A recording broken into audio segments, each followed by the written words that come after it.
Hello student, आपका Nageen best digital learning channel पर स्वागत है। आज हम क्लास 12 हिंदी बुक आरोह काव्य खंड का चैप्टर 4 कैमरे में बंद अपाहिज की सप्रसंग व्याख्या करेंगे। इसके कवि श्री रघुबीर साहे जी हैं। रघुबीर साहे जी ने कैमरे में बंद अपाहिज कविता में दूरदर्शन कर्मियों की संवेदनहीनता पर प्रकाश डाला गया है। भाई उन्होंने दूरदर्शन कर्मियों की संवेदनहीनता पर प्रकाश डाला है कि किस तरह मीडिया में कार्यक्रम को आकर्षक और बिकाऊ बनाने के लिए मीडिया किसी भी हद तक जा सकती है। अपाहिजों को कैमरे के सामने लाकर उनसे बहुत ही क्रूर प्रश्न पूछे जाते हैं जो उनके दिल को दुखाते हैं। मीडिया की कोशिश होती है कि अपाहिज व्यक्ति के दर्द से दर्शक रो पड़े, क्योंकि उन्हें अपाहिज के दर्द से कोई मतलब नहीं होता। उन्हें तो सिर्फ एक कमाई, उनका व्यवसाय का साधन होता है। वो इस प्रकार उनका कार्यक्रम रोचक बन जाता है और कवि ने मीडिया के इस व्यवसायिक क्रूरता पर कटाक्ष किया है। तो अब हम थोड़ा सा अपने कवि रघुबीर साहे जी के विषय में भी जान लेते हैं।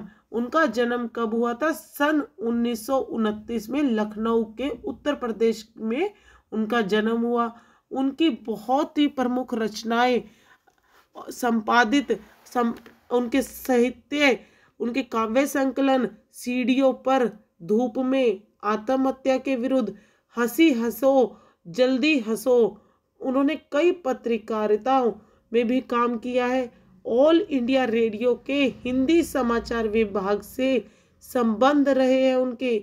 फिर हैदराबाद से निकलने वाली पत्रिका कल्पना और उसके बाद दैनिक नवभारत टाइम्स तथा दिनमान में से उनका संबंध रहा है। उन्हें साहित्य अकादमी पुरस्कार से सम्मानित भी किया गया और सन 1990 में दिल्ली में उनका निधन हो गया। उन्होंने रघुबीर साहे समकालीन हिंदी कवियों में एक माने जाते हैं। उन्होंने सड़क, चौराहा, दफ्तर, अखबार आदि कई कविताएं लिखी। उनकी कविताएं बतौर पत्रकार और कवि घटनाओं में निहित विडंबना और त्रासदी को भी उन्होंने देखा है। भाई रामदास नाम की उनकी कविता आधुनिक हिंदी कविताओं में एक महत्वपूर्ण रचना मानी गई है।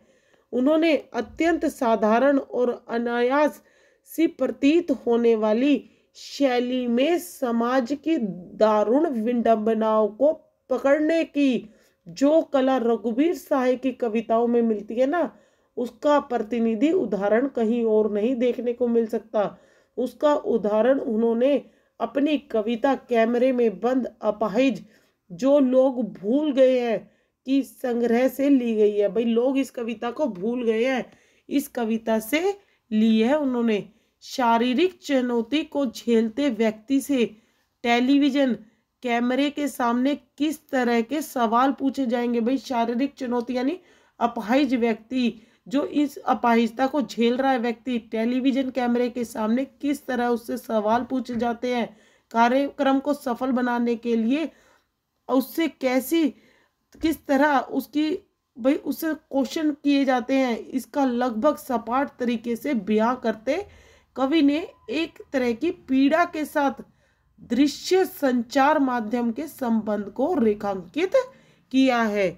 किसी को पीड़ा को बहुत बड़े दर्शक वर्ग तक पहुंचाने वाले व्यक्ति को उस पीड़ा के प्रति स्वयं संवेदनशील होने और दूसरों को संवेदनशील बनाने का दावेदार होना चाहिए।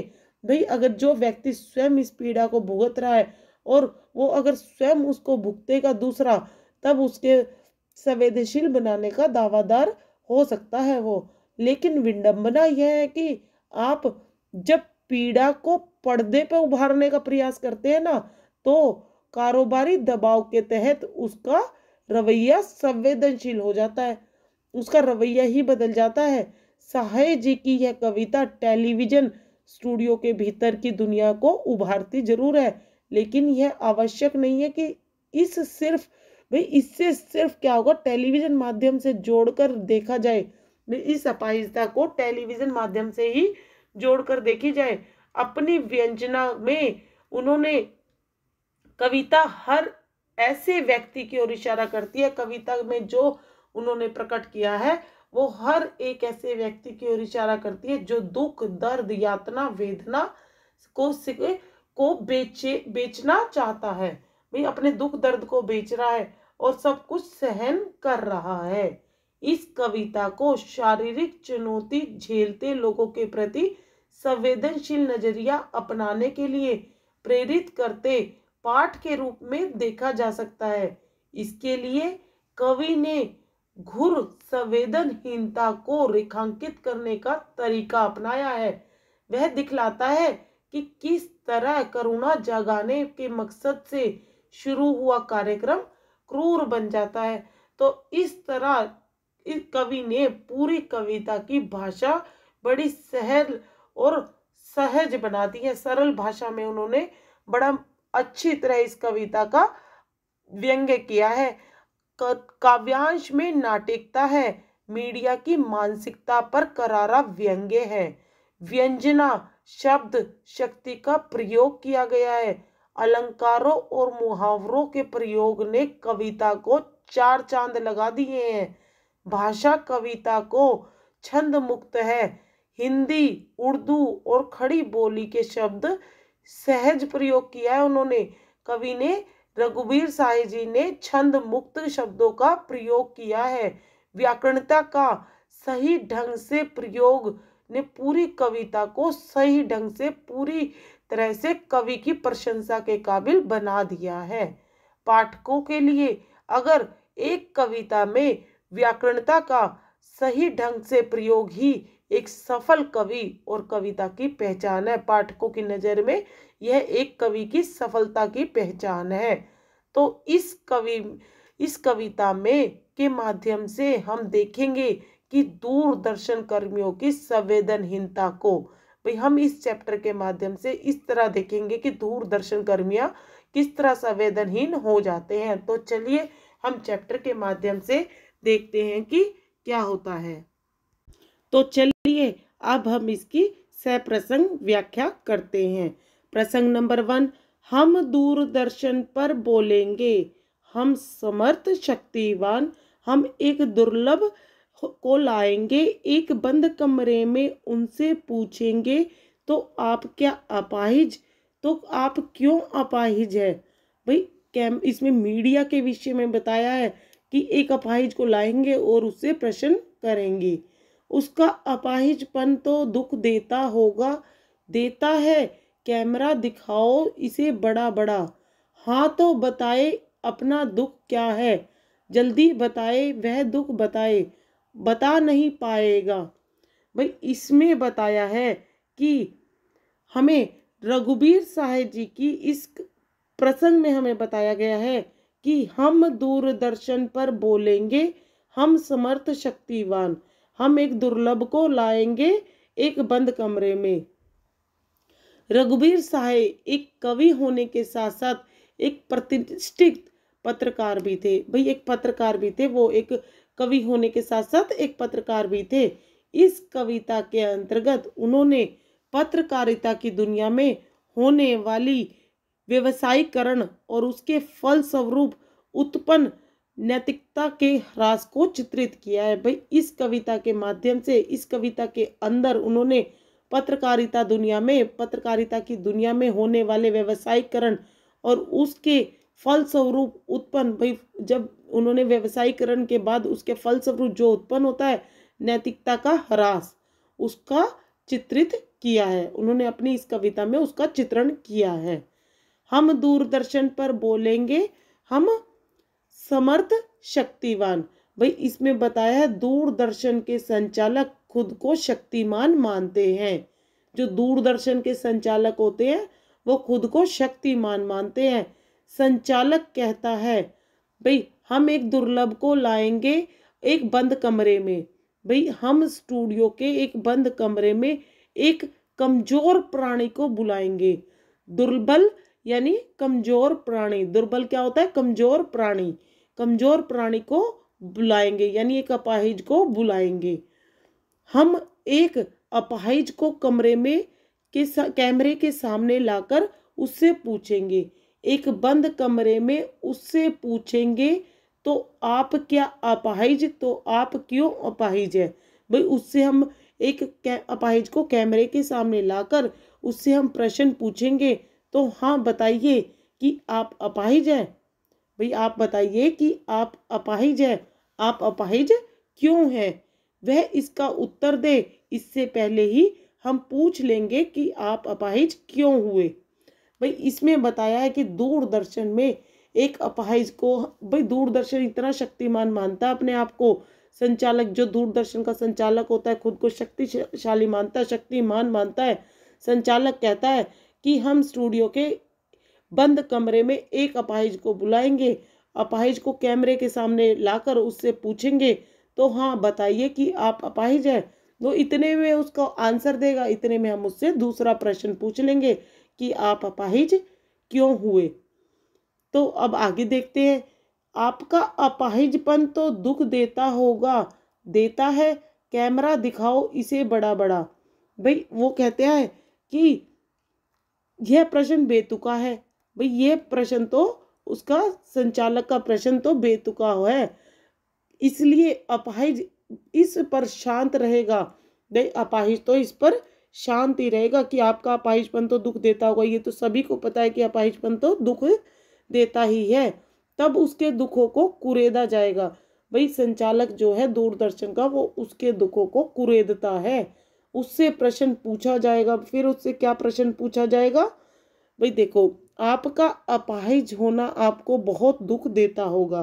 भाई उससे प्रश्न पूछा जाएगा, तो आप क्या अपाहिज है? आपका अपाहिजपन तो दुख देता होगा। भाई उससे प्रश्न पूछा जाएगा, आपका अपाहिजपन तो आपको सचमुच दुख देता होगा। इस प्रश्न के साथ कैमरा अपाहिज के दुखी चेहरे को और बड़ा करके दिखाएगा।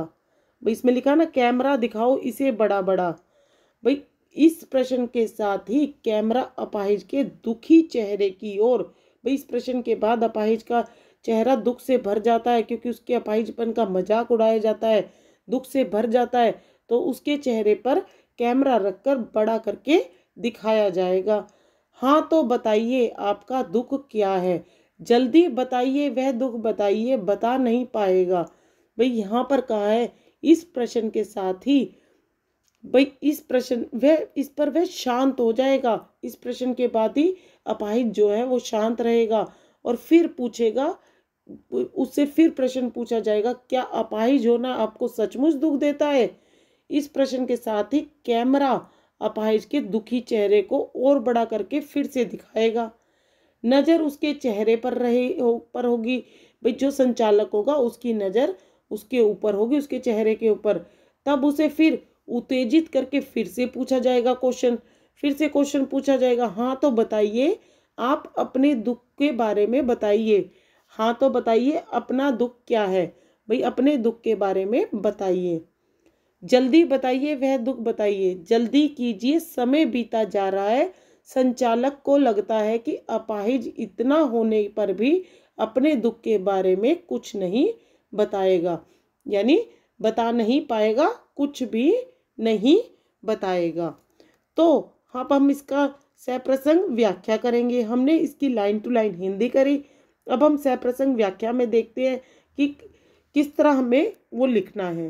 प्रसंग: प्रस्तुत काव्यांश हमारी पाठ्य पुस्तक आरोह भाग 2 में संकलित कैमरे में बंद अपाहिज शीर्षक कविता से लिया गया है। इस कविता के रचयिता रघुबीर साहे है। इस कविता में कवि ने मीडिया की संवेदनहीनता का चित्रण किया है। कवि का मानना है कि मीडिया वाले दूसरे के दुख को भी व्यापार का माध्यम बना लेते हैं। भाई दूसरों के दुखों को भी वो मीडिया वाले उसे व्यापार का साधन बना लेते हैं। व्याख्या: कवि मीडिया के लोगों की मानसिकता का वर्णन करता है। मीडिया के लोग स्वयं को समर्थ व शक्तिशाली मानते हैं। भाई मीडिया के लोग स्वयं को शक्तिशाली मानते हैं। वे ही दूरदर्शन पर बोलते हैं। अब वे एक बंद कमरे में अर्थात स्टूडियो में एक कमजोर व्यक्ति को बुलाएंगे, उससे प्रश्न पूछेंगे, क्या आप अपाहिज हैं? यदि है तो आप क्यों अपाहिज हैं? क्या आपका अपाहिजपन आपको दुख देता है? यह प्रश्न इतने बेतुके हैं कि अपाहिज इनका उत्तर नहीं दे पाएगा। भाई अपाहिज को ये सब प्रश्न, उसे पता है कि वो अपाहिज है, ये सब प्रश्न बेतुके लगेंगे और वो इनसे दुखी होगा, जिसकी वजह से वह चुप रहेगा। इसी बीच प्रश्नकर्ता कैमरे वाले को निर्देश देता है कि इसको अपाहिज को स्क्रीन पर बड़ा बड़ा दिखाओ। फिर उससे प्रश्न पूछा जाएगा कि आपको कष्ट क्या है, अपने दुख को जल्दी बताइए। अपाहिज इन प्रश्नों का उत्तर नहीं देगा क्योंकि ये प्रश्न उसका मजाक उड़ाते हैं, ये प्रश्न उसका मजाक बना रहे हैं। तो हम आगे देखते हैं कि कवि ने इन पंक्तियों के माध्यम से, इन पंक्तियों में, कविता में इनकी इन पंक्तियों में क्या विशेषता बताई है। मीडिया की मानसिकता पर करारा व्यंग्य किया है कवि ने इनमें, इन पंक्तियों के माध्यम से। काव्यांश में नाट्यिकता है, भाई एक नाटक का प्रस्तुतिकरण किया गया है। भाषा सहज व सरल है। व्यंजना शब्द शक्ति का प्रयोग किया गया है। अब इसके पद्यांश के प्रश्न उत्तर को देखते हैं हम दूरदर्शन पर बोलेंगे में आए हम शब्द से क्या तात्पर्य है? दूरदर्शन पर हम बोलेंगे कि हम शक्तिशाली हैं, अब हम किसी कमजोर का साक्षात्कार लेंगे। यहाँ हम समाज का ताकतवर मीडिया हैं, भाई हम यहाँ पर समाज की ताकतवर मीडिया हैं। नेक्स्ट प्रश्न, हम अपाहिज से क्या प्रश्न पूछेंगे? अपाहिज व्यक्ति का जब हम इंटरव्यू लेंगे तो क्या प्रश्न पूछेंगे? भाई हम उससे पूछेंगे कि आप अपाहिज क्यों हैं, कैसे आप अपाहिज बने, आपको अपाहिज होने पे आपका दुख क्या है। हम उससे अलग अलग तरह से हर तरह के क्वेश्चन को पूछेंगे। प्रश्न पूछने वाला अपने उद्देश्य में कितना सफल हो पाता है और क्यों? भाई जो प्रश्न पूछने वाला है, इंटरव्यू लेने वाला है बंद कमरे के अंदर, वो कितना सफल होता है अपने इन प्रश्नों को पूछने के लिए। अपाहिज से पूछे गए प्रश्न बेतुके व निरर्थक है। ये अपाहिज के वजूद को झकझोरते हैं, उसके स्वाभिमान को ठेस पहुंचाते हैं, फलस्वरूप वह चुप हो जाता है। इस प्रकार प्रश्न पूछने वाला अपने उद्देश्य में सफल नहीं हो पाता। उसकी इस असफलता के का कारण यह है कि उसे अपंग व्यक्ति की व्यथा से कोई वास्ता नहीं है। भाई उसे उसकी अपाहिजता से कोई वास्ता नहीं है, वह तो अपने कार्यक्रम की लोकप्रियता बढ़ाना चाहता है। नेक्स्ट क्वेश्चन, प्रश्नकर्ता कैमरे वाले को क्या निर्देश देता है और क्यों? प्रश्नकर्ता कैमरे वाले को अपंग की तस्वीर बड़ी करके दिखाने के लिए कहता है ताकि आम जनता की सहानुभूति उस व्यक्ति के साथ हो जाए और कार्यक्रम लोकप्रिय हो सके। भाई तो इस तरह इन पंक्तियों में हमें बताया गया है कि दूरदर्शन वाले अपने सिर्फ व्यवसायिकता को देखते हैं, वो किसी अपाहिज के दुख दर्द को उससे कुछ लेना देना नहीं होता। उन्हें सिर्फ अपनी पब्लिसिटी करनी होती है और किसी चीज से उनका कोई मतलब नहीं है। अगला प्रसंग नंबर 2, सोचिए बताइए आपको अपाहिज होकर कैसा लगता है। कैसा यानी कैसा लगता है, हम खुद इशारे से बताएंगे कि क्या ऐसा। सोचिए बताइए, थोड़ी कोशिश करिए, यह अवसर खो देंगे। आप जानते हैं कि कार्यक्रम रोचक बनाने के वास्ते हम पूछ पूछ कर आपको रुला देंगे। इंतजार करते हैं, आप भी उसके रो पड़ने का करते हैं। भाई तो इन पंक्तियों में बताया गया है कि दूरदर्शन इंटरव्यू लेने वाला भाई अपाहिज से ऐसे ऐसे प्रश्न पूछता है कि वो खुद भी रो पड़ता है। अपाहिज इस कदर वो हो जाता है कि रोने लग जाता है। तो अब हम इसकी लाइन टू लाइन हिंदी करते हैं। सोचिए बताइए। भाई इस कवि दूरदर्शन कार्यक्रम के प्रस्तुतकर्ता का चित्रण करते हुए कहता है कि वह उस अपाहिज व्यक्ति के से बार बार जोर देकर अमानवीय तरीके से सिर्फ अपने कार्यक्रम की प्रसिद्धि और सफलता के लिए प्रश्न पूछता है। भाई उससे बार बार जोर दे दे के अपने कार्यक्रम को प्रसिद्ध करने के लिए, सफल बनाने के लिए ही प्रश्न पूछता है। उसे उसकी दुख तकलीफ से कोई मतलब नहीं है। भाई अपाहिज से पूछता है कि अपाहिज जी आप सोच कर बताइए, सोचिए बताइए, यानी सोच कर बताइए कि आपको अपाहिज होने का कितना दुख है, आपको अपाहिज होकर कैसा लगता है, यानी अपाहिज होने का कितना दुख है। आप अपने दिमाग पर जोर डालिए और हमें बताइए। भाई यानी कैसा लगता है, हम खुद इशारे से बताएंगे कि क्या ऐसा। भाई अपने दिमाग पर जोर डालिए, थोड़ी कोशिश करिए और हमें बताइए कि आपको कैसा लगता है। आप अपाहिज है यह सोचकर आपको कैसा बुरा मालूम होता है, या क्या आपको बुरा लगता है। अपाहिज फिर भी अपने दुखों के बारे में शांत रहता है तो कार्यक्रम संचालक खुद बेहुद से इशारे करता है। भाई हम खुद इशारे से बताएंगे कि क्या ऐसा, सोचिए। भाई वो उसको कहता है कि हम खुद इशारे से आपको बताते हैं, कार्यक्रम को आगे बढ़ाते हैं और पूछता हूँ कि क्या आपको इस तरह का दर्द होता है। सोचकर बताइए, जरा कोशिश करके लोगों को अपनी पीड़ा बताइए। यह अवसर खो देंगे। भाई क्या आप श्रोताओं को, पाठकों को, सुनने वालों को अपने बारे में कुछ नहीं बताएंगे। यह बढ़िया मौका खो देंगे।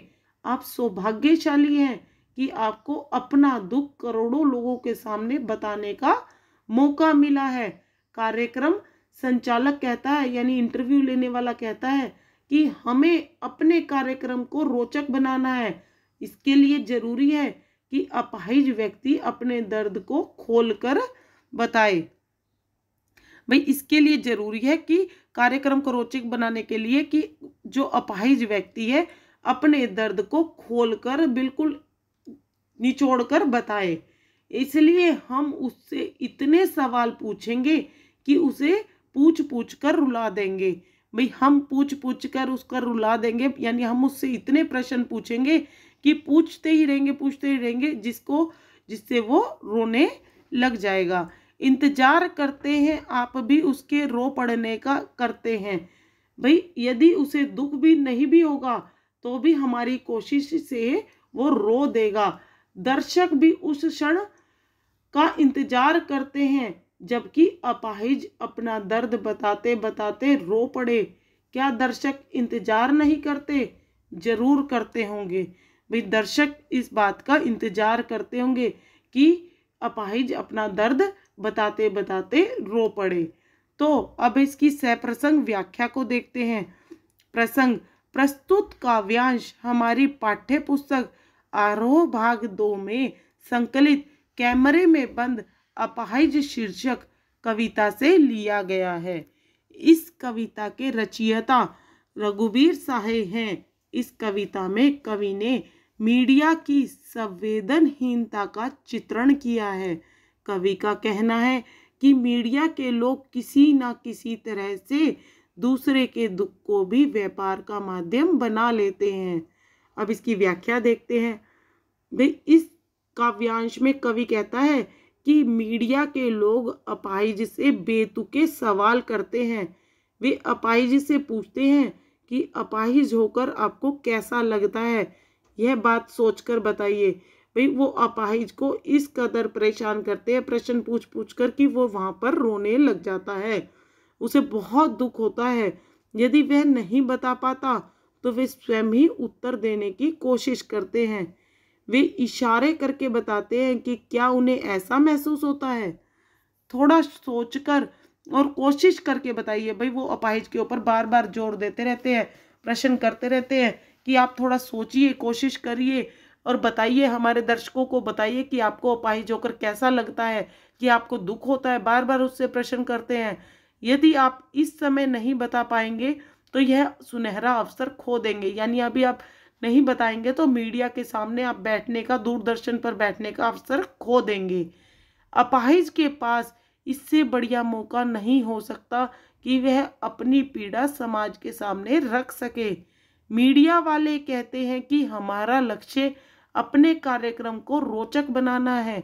इसके लिए हम ऐसे प्रश्न पूछेंगे कि वह रोने लगेगा।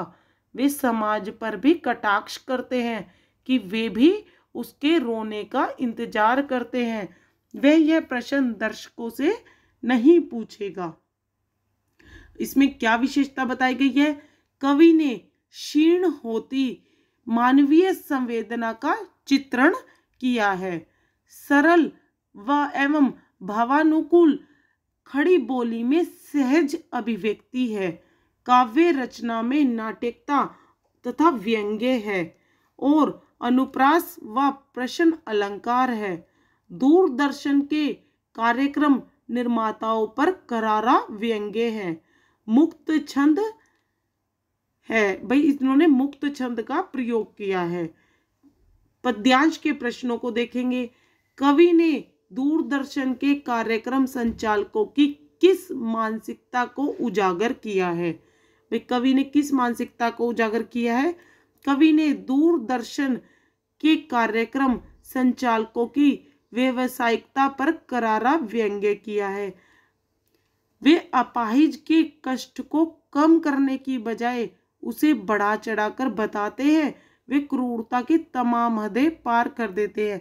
भाई इसमें बताया है कि दूरदर्शन के कार्यक्रम संचालक जो है उनकी हदों को पार करते हुए बताया है कि वो किस एक अपाहिज के इंटरव्यू को लेते हैं और किस तरह उन्हें प्रश्न पूछ पूछ कर परेशान कर देते हैं। संचालकों द्वारा अपाहिज को संकेत में बताने का उद्देश्य क्या है? संचालक संकेत द्वारा अपाहिज को बताते हैं कि वह अपना दर्द इस प्रकार बताएं जैसा वे चाहते हैं। भाई जैसा संचालक चाहते हैं ना, अपने कार्यक्रम को रोचक बनाने के लिए, पब्लिसिटी के लिए, भाई अपना दर्द उसी तरह बताए, सीधी तरह ना बताए, जैसा वो चाहते हैं वैसा ही बताएं। यहाँ दर्द किसी का है और उसे अभिव्यक्त करने का तरीका कोई और बता रहा है। किसी भी तरह उन्हें अपना कार्यक्रम रोचक बनाना है, यही उनका एकमात्र उद्देश्य है। नेक्स्ट प्रश्न, दर्शकों की मानसिकता क्या है? दर्शकों की मानसिकता है कि वे किसी की पीड़ा के चरम रूप का आनंद लेते हैं। वे भी संवेदनहीन हो गए हैं क्योंकि उन्हें भी अपंग व्यक्ति के रोने का इंतजार रहता है। भाई दर्शक जो है, जो देख रहे हैं इस कार्यक्रम को, उनकी मानसिकता बताइए कि वो भी बिल्कुल इसका आनंद लेकर किसी की पीड़ा के चरम रूप को देखते हैं। संवेदनहीन हो गए हैं, उनके अंदर भी भावनाएं खत्म हो गई है, उन्हें भी अपंग व्यक्ति के रोने का इंतजार रहता है। नेक्स्ट क्वेश्चन, दूरदर्शन वाले किस अवसर की प्रतीक्षा में रहते हैं? दूरदर्शन वाले इस अवसर की प्रतीक्षा में रहते हैं कि उनके सवालों के सामने बैठा अपाहिज रो पड़े ताकि उनका कार्यक्रम रोचक बन सके। भाई अगर वो अपाहिज रो पड़ेगा तो उनका कार्यक्रम रोचक बन जाएगा और दर्शक उसे और इंटरेस्टिंग वे में देखेंगे। तो चलिए नेक्स्ट पैराग्राफ करते हैं। फिर हम पर्दे पर दिखलाएंगे फूली हुई आँख की एक बड़ी तस्वीर। भाई हम पर्दे पर दिखाएंगे फूली हुई आँख की एक तस्वीर, बहुत बड़ी तस्वीर, और उसके होठों पर एक कसमसाहट भी। आशा है आप उसे उसकी अपंगता की पीड़ा मानेंगे। एक और कोशिश। दर्शक धीरज रखिए, देखिए हम दोनों को एक साथ रुलाने हैं, आप और वह दोनों। कैमरा बस करो, नहीं हुआ रहने दो। पर्दे पर वक्त की कीमत है, अब मुस्कुराएंगे हम। आप देख रहे थे सामाजिक उद्देश्य से युक्त कार्यक्रम, बस थोड़ी ही कसर रह गई। धन्यवाद। भाई अब इसमें क्या बताया गया है? प्रसंग की इन पंक्तियों में क्या बताया गया है कि फिर हम पर्दे पर दिखलाएंगे फूल हुई फूली हुई आंख का एक बड़ी तस्वीर, भाई किसी की आंख, एक आंख फूल गई है, उसकी बड़ी सारी तस्वीर को हम दिखाएंगे। भाई यहाँ कवि दूरदर्शन पर अपाहिज व्यक्ति के बड़े बड़े चित्र और प्रतिमाएं दिखाते हैं। भाई दूरदर्शन के ऊपर जब उस अपाहिज व्यक्ति से प्रश्न पूछे जाते हैं तो साथ में वो बड़े बड़े अपाहिज व्यक्तियों की बड़े बड़े चित्र और प्रतिमाएं दिखाते हैं, और मीडिया कर्मियों को की असंवेदनशीलता को दर्शाता है। भाई यह सब कुछ उनकी असंवेदनशीलता को दर्शाता है। कार्यक्रम संचालक अपाहिज से प्रश्नोत्तर करने के बाद दूरदर्शन के पर्दे पर अपाहिज की सूजी हुई आंखें दिखाते हैं। फूली हुई आंख का एक बड़ी तस्वीर फिर हम पर्दे पर दिखलाएंगे। वे सूजी हुई आंखें भाई आंख को बहुत बड़ा करके दिखाते हैं। इस प्रकार वे उनके दुख को बहुत बड़ा करके दिखाना चाहते हैं। भाई इतना दुख होता नहीं है जितना बड़ा कर वो दिखा देते हैं। वे अपाहिज के और उसके होठों पर एक कसमसाहट भी, आशा है आप उसे भी अपंगता की पीड़ा मानेंगे। एक और कोशिश दर्शक, धीरज रखिए, देखिए। भाई वे अपाहिज के होठों पर एक बेबसी और बेचैनी का दर्द भी दिखाते हैं। वे दर्शकों से आशा करते हैं कि वे उस बेबसी और छटपटाहट को उनके अपाहिज होने का दर्द मानेंगे। भाई जो उनके होठों पर दुख है वो उन्हें उनके अपाहिज होने का दर्द। दर्शक धीरज रखिए, देखिए, हम दोनों एक संग रुलाने हैं। भाई कार्यक्रम का संचालक जो होता है, जो इंटरव्यू ले रहा होता है, उसकी यह कोशिश रहती है, यह कोशिश करते हैं वो कि वे अपाहिजों के दर्द को इस तरह दिखाएंगे। भाई अपाहिजों के दर्द को वो इस तरह दिखाएंगे भी ना केवल अपाहिज रो पड़े बल्कि उनके दर्द को देखकर दर्शक भी रो पड़े। हमें दोनों एक संग रुलाने हैं। भाई उनका काम दर्शक और अपाहिज दोनों को एक संग रुलाना है। भाई एक साथ उनको रुलाना है। वो अपाहिज को इस तरह दिखाएंगे अपनी स्क्रीन पर कि दोनों एक साथ रो पड़े। आप और वह दोनों, कैमरा बस करो, नहीं हुआ रहने दो, पर्दे पर वक्त की कीमत है, अब मुस्कुराएंगे हम। भाई यहाँ पर कहते हैं कवि कि परंतु होता यह है कि कार्यक्रम संचालक अपनी इस कोशिश में सफल नहीं हो पाता। वो जो कार्यक्रम दिखा रहा होता है वो कोशिश में सफल और नहीं हो पाता, ना अपाहिज को रुला पाता है ना दर्शक को रुला पाता है। तब वह कैमरामैन को कैमरा बंद करने का आदेश देता है। भाई आप और वह दोनों कैमरा बस करो। यदि अपाहिज का दर्द पूरी तरह प्रकट नहीं हो सका तो ना सही, पर्दे पर एक क्षण कीमती तो होता है। उन्हें समय और धन व्यय का भी ध्यान रखना है। भाई उन लोगों को समय और धन का भी ध्यान रखना है। इतना नाटक करने के बाद कार्यक्रम संचालक मुस्कुराएंगे। भाई इतना नाटक उन्होंने कर लिया, भाई उसके बाद अब मुस्कुराएंगे हम। भाई कार्यक्रम संचालक जो है, जो दूरदर्शन पर कार्यक्रम कर रहा है, वो मुस्कुराएगा। आप देख रहे थे सामाजिक उद्देश्य से युक्त कार्यक्रम। भाई ये दर्शक को संबोधित करेंगे। भाई वो कार्यक्रम संचालक जो है वो दर्शक को संबोधित करेंगे कि अभी आपने सामाजिक पीड़ा को दिखाने वाला कार्यक्रम देखा। भाई आपने अपाहिज सामाजिक पीड़ा को दिखाने वाला एक कार्यक्रम को देखा है। बस आप देख रहे थे सामाजिक उद्देश्य से युक्त कार्यक्रम, बस थोड़ी ही कसर रह गई, धन्यवाद। भाई इसका उद्देश्य था अपाहिजों के दर्द को समझना। वह मन ही मन सोचेगा कि बस थोड़ी सी कसर रह गई। अपाहिजों और दर्शकों संग रो नहीं पाए। भाई थोड़ी सी ही कसर रह गई थी, अपाहिज और दर्शक संग नहीं रो पाए। यदि दोनों इकट्ठे रो देते तो कार्यक्रम सफल हो जाता। भाई संचालक सोचता है, कार्यक्रम का संचालक, कि अगर दोनों इकट्ठे रो पड़ते तो हमारा कार्यक्रम सफल हो जाता। अंत में कार्यक्रम संचालक दर्शकों को धन्यवाद करता है और अपना कार्यक्रम बंद करता है। अंत में वो अपना कार्यक्रम बंद कर देता है। तो अब इसकी सप्रसंग व्याख्या देखते हैं। प्रसंग प्रस्तुत काव्यांश हमारी हिंदी पाठ्य पुस्तक आरोह भाग 2 में संकलित कैमरे में बंद अपाहिज शीर्षक कविता से लिया गया है। इस कविता के रचयिता रघुबीर साहे जी हैं। इस कविता में कवि ने मीडिया की संवेदनहीनता का चित्रण किया है और उन्होंने उसने यह बताने का प्रयत्न किया है कि मीडिया के लोग किस प्रकार से दूसरे के दुख को भी व्यापार का माध्यम बना लेते हैं। व्याख्या। कवि कहता है, दूरदर्शन वाले अपाहिज का मानसिक शोषण करते हैं। वे उसकी फूली हुई आंखों की तस्वीर को बड़ा करके पर्दे पर दिखाएंगे।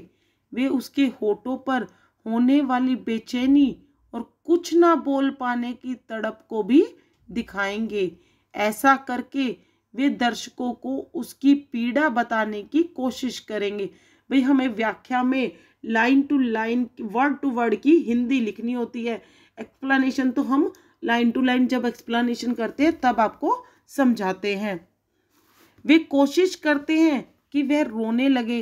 भाई कार्यक्रम संचालक जो होते हैं वो कोशिश करते हैं कि हम उनसे इस तरह प्रश्न करें कि वह रोने लग जाए।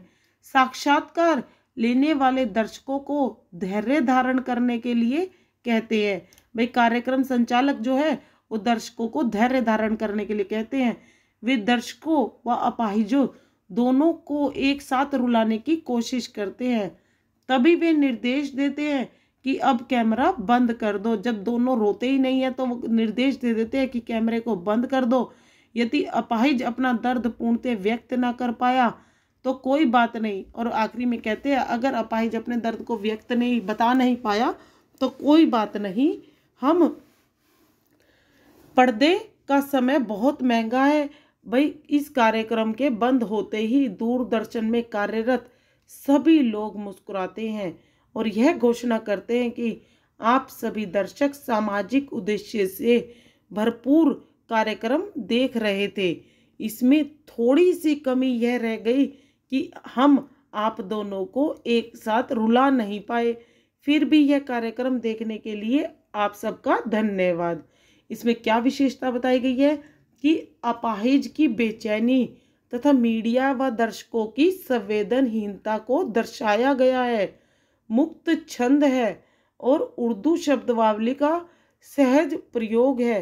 पर्दे पर में अनुप्रास अलंकार है। व्यंग्यपूर्ण नाटकीयता है। और इसके को पैराग्राफ से रिलेटेड प्रश्नों को देखते हैं, प्रश्न उत्तर करते हैं। प्रश्न नंबर 1, कार्यक्रम संचालक पर्दे पर फूली हुई आंख की तस्वीर क्यों दिखाना चाहता था? भाई वो अपाहिज के इंटरव्यू के टाइम पर, उनसे बातचीत करने के टाइम पर प्रश्न पूछते समय साथ में अपाहिजों की एक आंख फूली हुई अपाहिज की तस्वीर क्यों दिखाना चाहता था? कार्यक्रम संचालक पर्दे पर फूली हुई आंख की बड़ी तस्वीर इसलिए दिखाना चाहता था कि ताकि वह लोगों को उसके कष्ट के बारे में बढ़ा चढ़ाकर बता सके। इससे जहां कार्यक्रम प्रभावी बनेगा वहीं संचालक का वास्तविक उद्देश्य भी पूरा होगा। नेक्स्ट क्वेश्चन, एक और कोशिश इस पंक्ति का क्या तात्पर्य है? भाई एक और कोशिश कैमरामैन व कार्यक्रम संचालक कर रहे हैं कि वे अपाहिज को रोती मुद्रा में दिखाकर अपने कार्यक्रम की लोकप्रियता बढ़ाना चाहते हैं। इस प्रकार वे अपाहिज से मनमाना व्यवहार करवाना चाहते हैं जिसमें वे अभी तक सफल नहीं हो पाए। कार्यक्रम संचालक दोनों को एक साथ रुलाना चाहते हैं। क्यों? भाई क्यों रुलाना चाहते हैं वो एक साथ? भाई दोनों को एक साथ रुलाना चाहते हैं, दर्शक को और अपाहिज को क्यों रुलाना चाहते हैं? ऐसा करने से उनके कार्यक्रम का सामाजिक उद्देश्य पूरा हो जाता है तथा कार्यक्रम भी रोचक व लोकप्रिय हो जाता है। उसका भी उद्देश्य पूरा हो जाएगा और कार्यक्रम सामाजिक व लोकप्रिय हो जाएगा। नेक्स्ट क्वेश्चन, संचालक किस बात पर मुस्कुराता है? उसकी मुस्कुराहट में क्या छिपा है? भाई संचालक क्यों मुस्कुराता है? संचालक कार्यक्रम खत्म होने पर मुस्कुराता है। उसे अपने कार्यक्रम के सफल होने पर की खुशी होती है। भाई उसे लगता है कि मेरा कार्यक्रम सफल हो गया है और उसे अपाहिज की पीड़ा से कुछ लेना देना नहीं होता। इस मुस्कुराहट में मीडिया की संवेदनहीनता छिपी है। इसमें पीड़ित की प्रति सहानुभूति नहीं है, बल्कि अपने व्यापार की सफलता छिपी है। वही इसमें बताया है कि अपाहिज को किस कदर कार्यक्रम संचालक जो है अपना इंटरव्यू लेते टाइम किस कदर उसके दुखों का प्रश्न को पूछता है, उसके अपाहिजपंत को कुरेदता है, उसे इतना परेशान कर देता है कि उसे रोने पर मजबूर कर देता है, पर फिर भी वो रोता नहीं है। इसे एक नाटक के माध्यम से कवि ने बताया है। तो इस तरह हमने रघुवीर साहे जी की कविता को line to line word to word अच्छे से इसका एक्सप्लेनेशन करा। हमने देखा कि किस तरह इसमें हर चीज़ का बारीकी से बताया गया है, हर चीज़ को इसमें बताया गया है कि संचालक कार्यक्रम करता है और अपाहिज के प्रति अपनी संवेदना को किस तरह दिखाता है, संवेदनहीनता छिपती नहीं है उनकी, वो किस तरह दर्शक को भी रुलाना चाहते हैं, हर चीज़ को हमने देखा है। आप इस चैप्टर को अच्छे से पढ़िए। हम आगे इसके पाठ्य पुस्तक के प्रश्न उत्तर, एक्स्ट्रा क्वेश्चन आंसर और एमसीक्यू लेकर आएंगे। अगर आप कविता को अच्छे से करते हैं तो क्वेश्चन आंसर करने में आपको प्रॉब्लम नहीं आएगी। तो तब तक के लिए आप हमारी वीडियोस की वेट कीजिए और वीडियो अच्छा लगे तो लाइक शेयर और सब्सक्राइब कीजिए। तब तक के लिए थैंक यू।